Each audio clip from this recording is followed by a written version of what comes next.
वामपंथी आतंकवाद या कह सकते हैं, उसको खत्म करने में जो हमारी केंद्र की सरकार कदम उठा रही है, वो जिस कदम से वो आगे बढ़ रहे हैं उसमें कुछ अच्छी है, लेकिन कुछ चीज़ें दुर्लक्षित हो रही है जो उस पर ध्यान देने की आवश्यकता है। ये क्रांति कब शुरू हुई? शोषणकारी कंपनियां जो आई है 1967 में, चारूगुरु मुजुमदार, काजू सन्याल, और इन्होंने ये नक्सलवाद की स्थापना नक्सलवाड़ी गांव में करी। माओ से सुंग की विचारधारा से ये लोग चलते रहे। सशस्त्र संघर्ष करना ये उनका मकसद था, लेकिन मकसद की मांग क्या थी? मांग थी भूमि सुधार, आदिवासियों के लिए कथित न्याय की मांग कर रहे थे। आज हम जो कदम उठा रहे हैं उसमें आदिवासियों के लिए सही में न्याय मिल रहा है कि नहीं, उनके भूमि सुधार की भूमिका ले रहे कि नहीं ले रहे। सभापति महोदय, छत्तीसगढ़ में अभी तो छत्तीसगढ़ तक ये सीमित हो गया है। शहरी नक्सलवाद की भी बातें चलती है, नक्सल मुक्त भारत की बात चल रही है। छत्तीसगढ़ के बस्तर में 2000 से अधिक लोगों ने आत्मसमर्पण किया है। शोषणकारी कंपनियां जो है, माइनिंग कंपनियां, ये इसका कोर सब्जेक्ट है, और उनके लिए अभी भी लोगों के मन में ये आ रहा है, ये सब कुछ क्यों कर रहे हो भाई? किसी माइनिंग कंपनियों को अब सपोर्ट करने के लिए हम कर रहे हैं क्या? उसमें भी मुझे तो उसमें भी बुराई नहीं लगता, चलो वो भी, उसमें बहुत सारे प्राइवेट कंपनियां हैं, क्या उसमें हम आपको इनको रोजगार दे रहे हो आदिवासियों को? वो मेरा मूल प्रश्न रहेगा कि भाई अगर वो करते हो तो उसमें से विकास का कौन सा काम इन कंपनियों के जरिए हम उस गांव में करते हैं? एक ऐसे गांव है कि पूरे गांव के गांव आपने हटा दिए। कहाँ गए वो लोग? 3,50,000 आदिवासियों को हटाया गया, वो लोग कहाँ हैं? उनका पुनर्वसन हुआ, उनका पुनर्विकास हुआ, उनको शिक्षा मिली, उनको नौकरी मिली, उनको क्या मिला वो भी तो बता नहीं। एक तरफ ये ठीक है जी भाई आतंकवाद खत्म कर रहे हो, अच्छी बात है, लेकिन जिस ढंग से आप कर रहे हो तो अगर ये न्याय नहीं मिला, ये मत सोचना कि आज आपने कर दिया तो कल को इमीडिएटली शांत हो गया। विचारधारा खत्म नहीं होती है। अन्याय जब होगा तो वोल्केनिक रिएक्शन अंदर चलती रहती है, वो कभी बाहर आएगी पता नहीं चलेगा। ऑपरेशन ब्लैक फॉरेस्ट के नाम पे आप लोग जो काम कर रहे हैं, तो इसमें सर जो बल का प्रयोग हो रहा है, सबसे बात क्या है सर?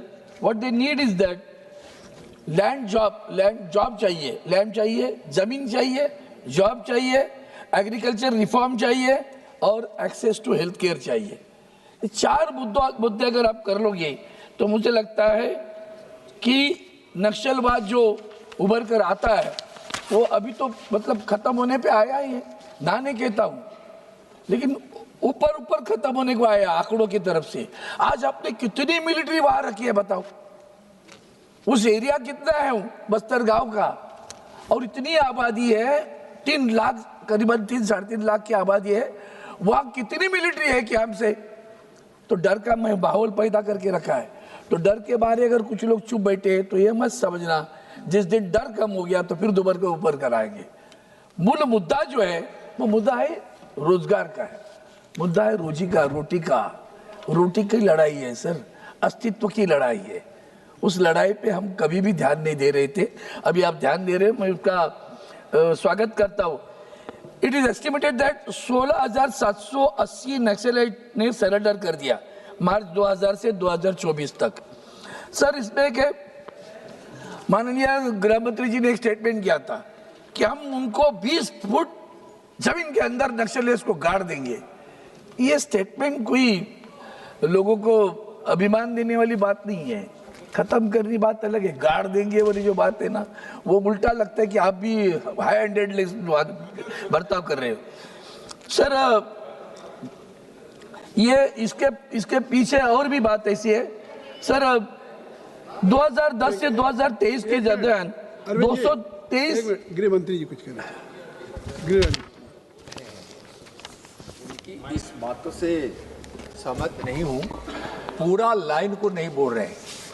गृह मंत्री जी का ऐसा सिर्फ बयान नहीं था कि हम उसको 20 फीट अंदर डाल देंगे, था कि हम पहले उनको मुख्य धारा में जोड़ेंगे, और पहला प्रयास सरकार का मुख्य धारा में जोड़ने का हुआ, समझाने का हुआ, और विकास की योजनाओं के माध्यम से प्रभावित कर उनको समझाने का हो, और जो न मानेगा तो उसकी बात उन्होंने इस लहजे में नहीं कहा था, कानूनी कार्रवाई। फिर भी मैं आपसे कहता हूँ चलिए, अरविंद जी, नित्यानंद जी, अरविंद जी, नित्यानंद जी, फिर भी मैं स्वागत, देखो जवाब- आधा नहीं कहता हूँ, आपकी बात का जवाब मुझे आ अच्छा गया। मुझे आपकी लगता बात का है जवाब कि देश फिर के मैं- गृह मंत्री जी अरविंद है, जी, उनके मुंह से इस तरह के शब्द अगर आना आपने कोई बात प्रभावित नहीं करता, तो अच्छा नहीं आपके लगता। गृहमंत्री जी ने एक जवाब दे दिया, तो आपकी बात का जवाब है। सर 2008 और 9 में total 3,06,001 hectares of forest devastated कर दिया, उद्ध्वस्त कर दिया आप लोगों ने।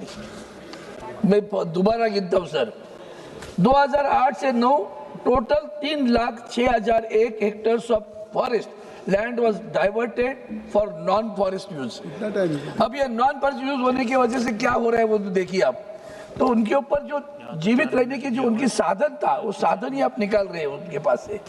सर सभापति महोदय, एक रिपोर्ट आई है, उनका कहना है the WIL paper said income and wealth inequality in India, the extreme levels of inequality, the income and wealth inequality of India between 1922 to 23, the rise of billionaire Raj revealed that the share of wealth with the top 1% of the population was 41.1% in 22-23.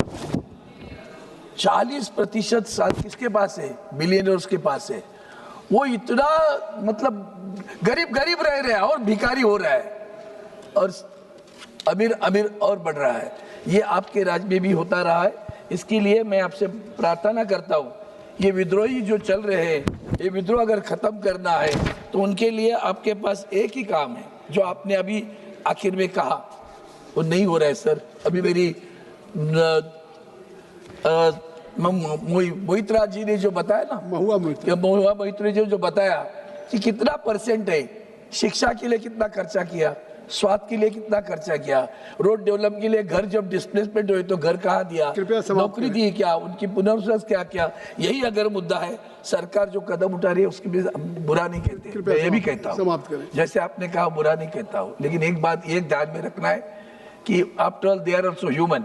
उनको जीवित रहने का अधिकार हमारे संविधान ने दिया है, और सिर्फ जीवित नहीं रहना है तो उनको भी अपना बल पर खड़ा रहने का, उसमें सरकार सहयोग करे। अगर ये कदम उठाए और वो आर्थिक सामाजिक शिक्षा के माध्यम से उभर कर आए, तो मुझे नहीं लगता फिर दोबारा नक्सलवाद खुला होगा। धन्यवाद सभापति।